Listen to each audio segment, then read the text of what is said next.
Hey everyone, thanks for watching. We're coming to you from TWLO Global Headquarters in Alexandria, Virginia. I'm Chris L., joined by Motley TWLO Senior Analyst Jayson Moser and Seth Jayson. Thanks for being here, guys. Thanks for having us. We're going to be taking your questions. We've got a couple of stocks you can put on your watch list, specifically AR and AI stocks. We also have an investing starter kit with 5 stocks to get you off and running. And actually 2 of the companies in the starter kit are plays on the AI megatrend. It's a free investing kit. You can get that by going to TWLO.com/start. With that, Jayson, let me start with you. AR, augmented reality, this is a trend. This is one of those things that I think, when I think of augmented reality, I instantly think of Pokemon Go. Yeah. Obviously, it's a whole lot bigger than that. It is, and you know, I was down visiting my mom and dad a couple of weeks ago, and it was a bit challenging trying to explain augmented reality to my dad, because he's a little bit older and maybe not quite as open-minded, what have you, but you know, you got to go back to the simplest form. So I thought, you know, you're watching a football game on TV and they've got that yellow line there that shows you where the first down is. That's a form of augmented reality. Ultimately, Pokemon Go, another great example, but AR, augmented reality, is a technology that overlays digital or virtual content over the physical world that we encounter every day. In most cases, that's done by way of a headset or glasses or very often a smartphone. Sometimes it's not even that, it's just you may be watching TV or something.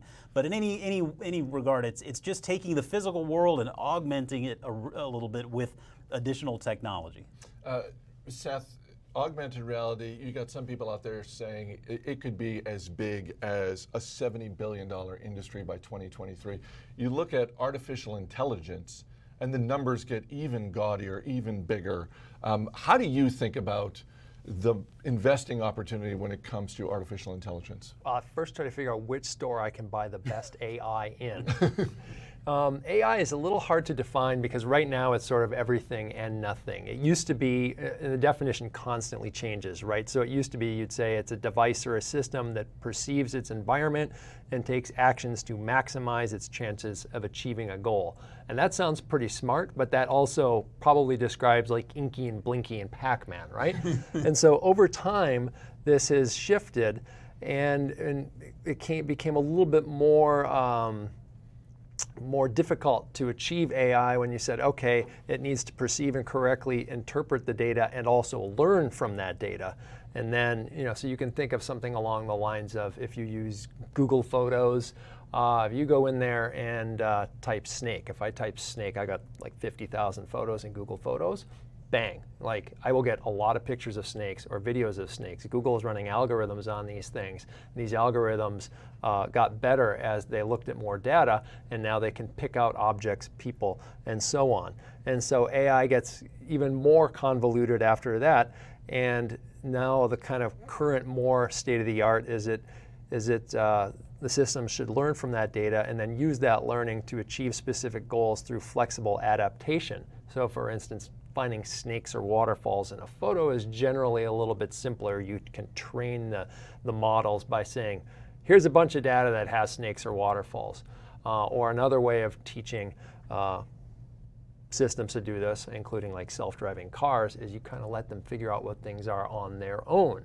And so AI is this constantly evolving set of technologies meant to, I think, in the best case scenario, take work away from people. Let systems, which are really good at doing things quickly, do those things quickly, and also let them see relationships that people may not be able to even comprehend, even if they look at the data. Before we get to the individual stocks that folks can put on their watch list, let's go a little bit broader. And Jayson, I'll just start with you in augmented reality. Who are some of the companies? Because you know, Seth mentioned Google, and you know, with its parent company Alphabet, it's one of those companies that's so big with so much cash, they're able to do a lot of different things. What are some of the companies investing in augmented reality? Because it's safe for me to assume that it's the tech behemoths like Apple, Alphabet, et cetera, but I'm assuming there are a lot of other companies in a lot of other industries that are doing the same thing. Yeah, I mean, I think that's exactly right. One of the most enjoyable parts about digging into all of this, and in getting this service launched was learning about all of the different ways that AR is playing into our lives. Most people, I think, just sort of think Pokemon Go, and that's where it stops. And really, that's just where it begins. And I mean, you're talking about markets from healthcare and engineering to entertainment and beyond, retail, for example, even. And we recently kicked out a neat report for our members in the AR service that talked about some of those companies in the retail space that are using augmented reality technology. I think Wayfair is a great example of one where, and I've used this before, right, where you're looking at something on your phone and you think, wow, that's a neat couch, I'd like to get that, but is it going to fit in my room? Does the color work or whatnot? And that was a big hurdle for Wayfair in the early days.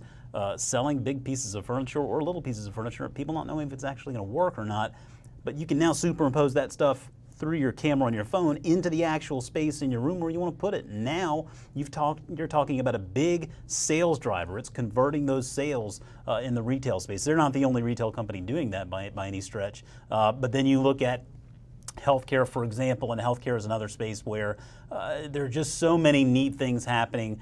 While the big technology companies, Alphabet, Microsoft, Apple, Facebook, they're playing their roles. A lot of companies in the healthcare space are leveraging that technology in order to make healthcare better, whether it's from planning for surgery or maintaining hospital operations and diagnostics. I mean, augmented reality technology is really taking a firm hold in a lot of different markets. Seth, same thing for you. Artificial intelligence, obviously, Alphabet is investing heavily in that. Who are some of the other companies that maybe might surprise some people in terms of their investments into artificial intelligence? Yeah, I mean, people probably think of Google, right? Amazon. A company that would surprise people, but it shouldn't be surprising, is Microsoft. Microsoft is a big leader in a lot of AI research and does some really interesting things. And then, of course, a lot of folks out there probably already know that AI spans a lot of different industries, a lot of different sectors. So you have software companies working on software, the ones we just mentioned. You also have hardware companies working on, for instance, chips and systems that can better handle the kinds of workloads that AI software demand. So you think of something like NVIDIA, which did very well kind of adapting graphics processing technology toward doing AI research. There are others like Xilinx, and then there are even other smaller companies out there that aren't publicly traded yet working on getting hardware that can do basically a lot of smaller math, but much more quickly is sort of the way to look at it. NVIDIA, another company that's using AR technology Exactly. too, and their automated driving platform, their drive platform they They're have. kind of So, putting yeah. it all together. And that's one of the, I think, better places to look for returns over the long run here, is at companies that have an ecosystem like that are going to kind of mash this stuff together. You can think consumer products. Companies, just about, well, not just about everybody will. Every company trying to sell anything will soon need to be either contracting with someone to use AI or developing their own to better harvest insights from their web traffic and from what other information they know about their potential customers to help match them up with products that they'd like to buy. Stitch Fix is a good example of a company that employs a lot of data scientists to try and predict trends, and then interestingly, they don't just lean on artificial intelligence, they pair that technology with human stylists who then put together a box of items that, I guess it's the fix that they send to customers, and hopefully they like everything in the box, they buy it, and they buy more boxes going down the line. Obviously, with all these companies investing in AR and AI, it's not going to work for all of them. Certainly, the bigger the company, the more cash they have on the balance sheet, the better able they are to make a lot of bets, knowing that some of them aren't going to work out. In terms of things to avoid for investors, it seems like, and Seth sort of touched on this, companies that don't necessarily have a lot of optionality with what they're building or what they're trying to create, is that one of the mistakes that investors could fall prey to, is essentially investing in a company that really is just making one closed system bet, and if it doesn't land, then that thing's going to zero? Yeah, I mean, that would certainly be one of the things to be very aware of. I mean, you have on the one hand a number of the big tech behemoths out there that are really helping spearhead the way, whether it's AR or AI or whatever other technology is coming down the pike here. Those are the companies that are really setting up the infrastructure for then a lot of these other companies to be able to utilize. And part of the fun is finding a lot of those companies that are using it in different ways. But you're right, some companies out there are going to make those bets and it's not going to pan out. And so that's really where it boils down to making sure that you're allocating correctly, you're position sizing correctly. And we don't, by any stretch of the imagination, look at AR and think you need to have your entire portfolio in AR. I mean, we're far from it. We're thinking, hey, maybe depending on your situation in life, you're growing your wealth or protecting your wealth, maybe you want to have 10% of your portfolio in AR. You could have 40% in AR if you want. There's going to be some crossover there, but making sure that you position size accordingly, allocate correctly. And in the AR service, we have 3 different types of stocks. We have those stalwarts that are leading the way, companies that are really helping dictate the future, and then companies that are going to be high flyers of the future. Maybe they don't all pan out, but we kind of make them all 3 work together so that you build a portfolio that's nicely allocated, so you mitigate that risk, but really maximize the opportunity. Yeah, it's very similar over at AI and the AI service. In fact, Jayson and I kind of worked on allocation advice together since coming out at the same time. We think alike. We agreed on a lot of stuff, didn't we? Hey, how about if we agree on something, we make them similar. In terms of making those sort of one item bets or those one company bets, it's simultaneously a bit of a frustration, but a bit of a relief in AI, at least as it stands now, and that a lot of the more kind of pure play niche AI work that's being done is still private companies, or maybe it's even in laboratories or something. And so it's hard to get yourself in trouble by, like you could maybe in a biotech, by saying, I think they've got the greatest solution to this, and you plow all your money in and it doesn't pan out and goes nowhere, because most of them aren't publicly traded. So that can save you from yourself. But it's also a frustration because there are fewer opportunities to sort of find that pure play that might just completely go crazy and make you ultra rich. Now that said, I think that the thing I like best about finding AI stocks is that, as you said, some companies are going to do a great job and some are not. And when you look at companies that are already strong and, for instance, have their own data moat that can really be supercharged by analysis through AI, then I think you can find a company that is already fairly well known. But if you know what their AI strategy is, you're able to say, geez, I think they're going to do even better than everybody expects. All right, before we get to your questions, we got a lot of questions coming in. Go ahead and click the subscribe button so you don't miss any future Q&As that we do here at the Motley Fool. Let's get to a couple of stocks folks can put on their watch list. Jayson, I'll start with you. We've gone through a lot of names here. Give us one more. Yeah, I mean, I'll go with one that I just added to the watch list here in the service. It's stock on my radar is Teradyne. Ticker is TER, and Teradyne essentially focuses on automating 2 of manufacturing's most crucial elements and repetitive manual tasks in electronics testing. And I think the easiest way to put it, I like the way the company puts it on their website when they say it's a good bet that every device you use has been touched and enhanced by Teradyne during its assembly or test. These devices are reshaping markets where innovation is assumed and failure is not an option. And I agree with that. Failure really isn't an option. In technology today, I mean, people are going to buy the stuff that works, and if it doesn't work, your days are done.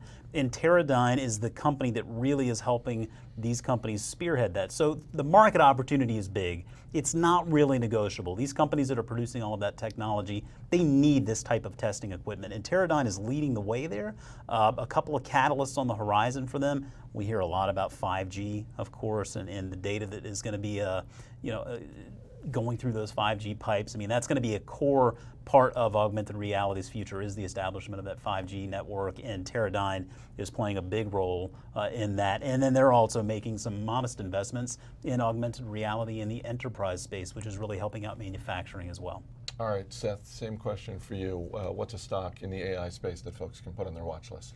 Another one, a recent idea that I just wrote about, I guess, in June was, well, you know this one. The ticker is TWLO, Twilio.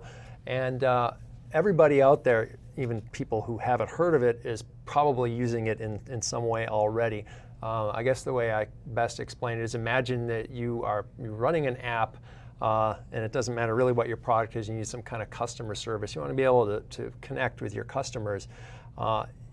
You can try to set up a system that does that has chat, email, all of those things, that verifies who people are.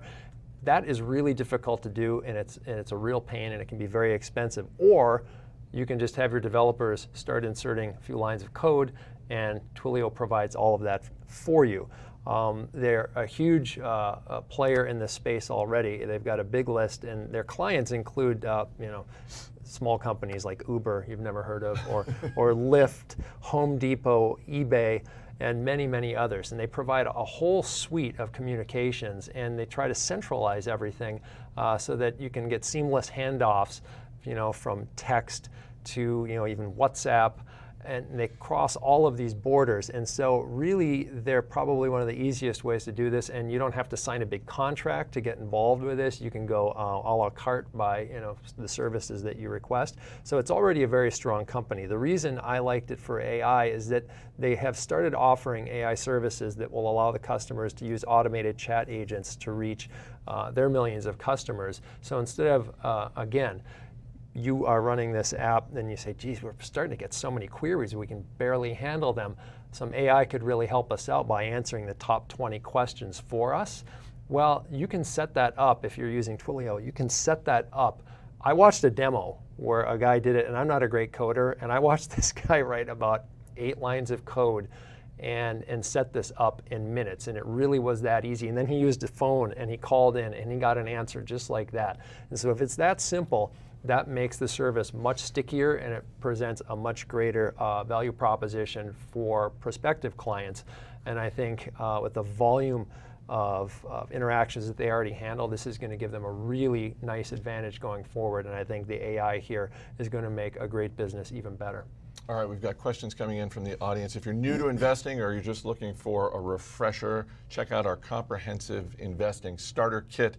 It takes you through everything about how to think about money, how to build an emergency fund, how to buy your first stock, and a whole lot more, including 5 stock ideas. So check that out at fool.com/start. Let's get to the questions.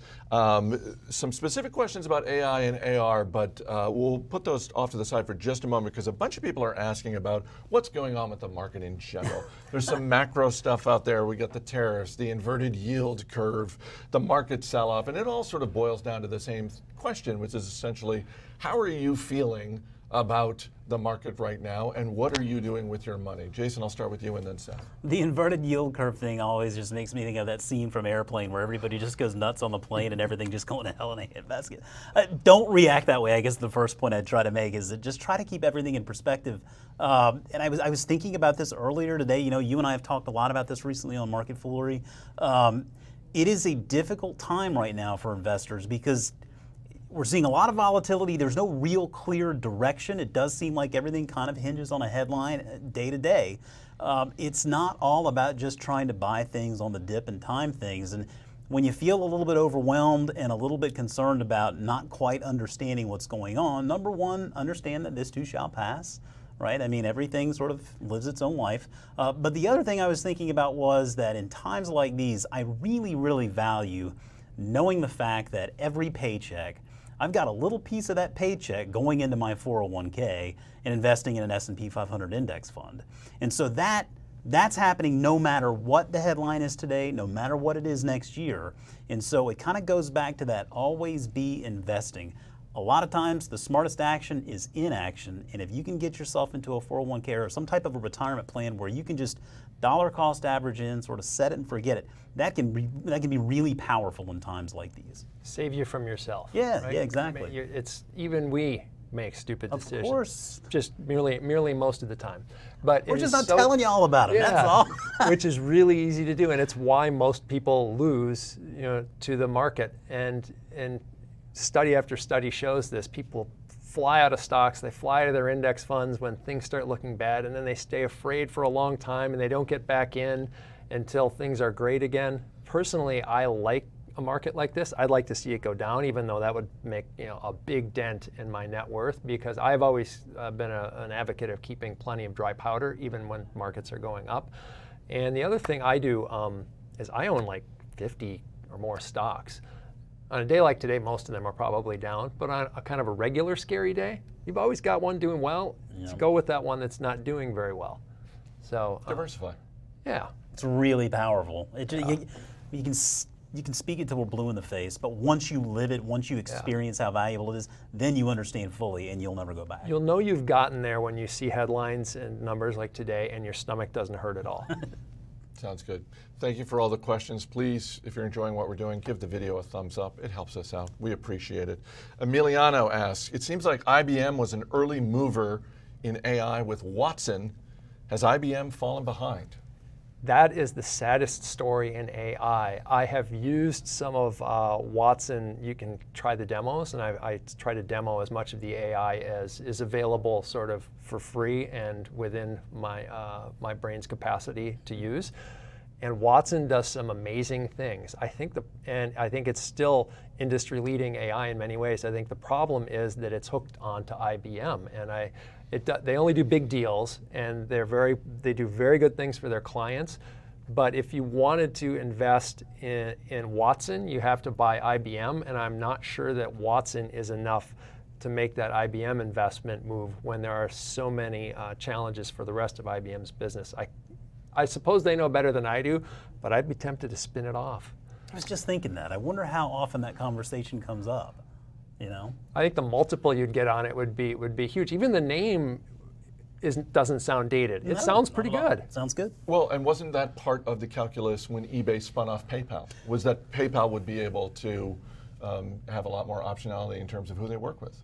Certainly worked out better for one than the other. Luis in Los Angeles asks, do you think or see marijuana companies eventually partnering up with AI companies? Wow, I love that idea. How stoned can you get with just like putting on a set of goggles? It'd be interesting to see. Greg asking, will AR get into the pharmaceutical industry, and if so, how? Yeah, that's an interesting one. I mean, perhaps, there might be some way in the pharmaceutical industry that they're using it now. I mean, I'm no chemist, but I wonder if perhaps there's something that, we talk a lot about engineering companies and the way they're using augmented reality to build a lot of things up front through simulations before they make big investments into actual products or concepts from that. I wonder if there might be something there that pharmaceutical companies could use as well, or maybe it's something where pharmaceutical companies try to become a little bit more vertical and understand the nature of the demographics that they're serving, and augmented reality can certainly serve. I wonder if there aren't AR therapies that would work out too. There certainly are. There certainly are therapies, things that they're using in conjunction with companies like Google and Microsoft through their hardware, where definitely physical therapy stuff like that is part of it. Now, when we get to pharmaceuticals, I'm not really sure there, but yeah, I think that's certainly a possibility. Paolo asked a question. Do you think that the hospitality and tourism industries could benefit significantly from AI and AR? And I just want to point out, before Seth, you take the first crack at answering his question, I love the fact that the folks who are watching recognize all of the applications. Yeah. Because I think it's natural to think of AI and AR just in one particular way. But when you have people asking questions about the pharmaceutical industry, the tourism industry, and so much more, it really speaks to how big this opportunity is. Yeah. In terms of AI, as I mentioned earlier, anyone selling any sort of good or service who's got a decent amount of data on the customers that come to them is going to need some ever-increasing accuracy and predictive analytics. And that's where AI will and should be able to help folks going forward. And so I suppose there's obviously probably plenty of room for, say, hotel chains to use AI to do better on making offerings to people who are likely to come and visit if a price is here or if there's a certain event going on. Those are all pretty interesting ideas. I know that in terms of AI, just nuts and bolts, I think it's Airbnb that was kind of overwhelmed by trying to list the amenities that might be in any of the properties, and they used some computer vision AI to pick out items from photographs that like the flat owners have uploaded to say, you know, okay, there's going to be a toaster in this one because we can tell that's a toaster. We know that, you know, the refrigerator is this big and it has an ice maker and this and so on. And I thought, wow, that hadn't occurred to me. It seems so simple and obvious, but think of the time saved for both people listing properties as well as Airbnb if a machine can be kind of listing out the amenities for you just by trolling through the pictures. Yeah, I mean, I think hospitality and tourism is a no-brainer. I mean, we're seeing companies like Priceline and Expedia, for example, making investments there and figuring out ways to make the travel experience more enjoyable by incorporating augmented reality into whatever travel experience you may be running into. And I mean, I'll talk also just real quickly. There's a book out there written by Helen Papagiannis, and it's called Augmented Human. And the nice part about this book, it talks about all of these different ways that augmented reality is playing into our lives. And you know, Seth was talking earlier about a lot of the great stuff is coming from these small companies that aren't public. We can't really invest in them, but that's what makes them so great. They're able to really be nimble and try things like that. You can go to cities around the world. Museums, for example, are incorporating augmented reality into their experiences, whether that's through audio or whether that's through visual. I mean, they're bringing augmented reality into these experiences to enhance them and make them better. And I think that's just one example of many of the steps that are taking place in here. We'll see a lot of that in the years to come. I actually can't wait till we've got the goggles in the museums, like the British Museum. As a former art history major and aficionado, all of those big white statues you see, they were covered with paint. The Roman ones especially were gaudier than you ever could have imagined. Some museums have replicas made and painted, but imagine how awesome it would be if you could just grab those goggles, look at the marble, which is now all white, all the paint's gone, throw them on, and the thing were painted, you know, as it originally was, or according to 2 or 3 different hypotheses. I mean, that kind of thing would be really powerful. Check out Artivive. I mean, talk about little companies that aren't really on anyone's radar, but Artivive is just, it's a Vienna-based startup, not Vienna, Virginia. I'm talking Vienna over in Austria. The real Vienna. Yeah, the real Vienna. But we're talking about, I mean, this is a company that's just using AR tools for artists to be able to create museums and expand their galleries, so you can leverage that concept, that artistic ability, and bring it to a wider audience. And these companies are all over the place. You just got to kind of search around and find them, but they're there. Seth, you raised something that goes nicely to David's question, which is, what about AR headset manufacturers? Are any of those investable? Someone's got to make the goggles. AR, yeah, definitely are some. Now you look at the usual suspects. Microsoft and its HoloLens is a big player in that space. Google working on Google Lens and trying to bring that more into the mainstream as well. Apple, we've seen some kind of back and forth on what exactly they're doing on the headset front, and then Facebook, of course, with Oculus. I think those are the 4 main players in that space. There is another company I could point to called Upskill. Now, Upskill is not investable. It's a small private company, but they are working on delivering software for headsets in the industrial space, in manufacturing. And so you see a lot of companies out there that are working on that headset software combo for manufacturing. A lot of those are the smaller companies that we can't invest in them yet, but I suspect we'll see some of them plucked by some of those bigger companies in the near future. Last question before we wrap up, Seth. Do you guys have any private AI companies on your wish list? Anything that you are dying to see come to the public markets? Jayson has to go first. I have to find the name of mine because it always slips my mind. Yeah, I mean, listen, the one that I always kind of went back to, the one that really captured my attention because of I like to paint a little bit, and so Artivive was one that I just thought was wow. And then I saw that Apple was incorporating AR into this art exhibit that they've rolled out around the world, and you can check out online via the Apple Store. You can actually go in there and check this stuff out in the Apple Store with what they're doing. So Artivive is one that's just always captured my attention. And then, you know, I had the good fortune to actually interview the CEO of Upskill, Brian Ballard. I'm a big believer in what they're doing on the industrial side. I think there's a real place for augmented reality and its benefits in manufacturing. So those are 2 smaller companies that I think I'll definitely be keeping an eye on. And I mean, full disclosure, Upskill is a company that our Motley Fool Ventures wing of this business, right, is a separate business, of course, but they have an investment in Upskill. So the team there saw something too. Seth, you're out of time. I know, and I'm totally blanking on the name of this company, and that's really embarrassing right now. I feel like Bill Mann in the famous reserves comment. Shall I describe it anyway? Please. It's England-based. The two founders actually both brought chip companies that were purchased by other larger chip companies in the past. And what the revelation here was that, you know what, when we're doing these AI workloads, we're calculating a lot of numbers really quickly. We're calculating them out, say if this is our decimal point, to way out here. We don't really need to do that. We need to do more fuzzy, we need to do more math, but it can be fuzzier math. It doesn't matter so much. And so they redesigned chips entirely. They can put more processing power on them at lower power, and therefore they can do a lot more work in the same kind of, in the same set of cycles. And God, I wish I could remember their name. That's okay, 'cause they're you know still private. You know what? I'll DL, get it was a great question, and now you have a little bit of homework.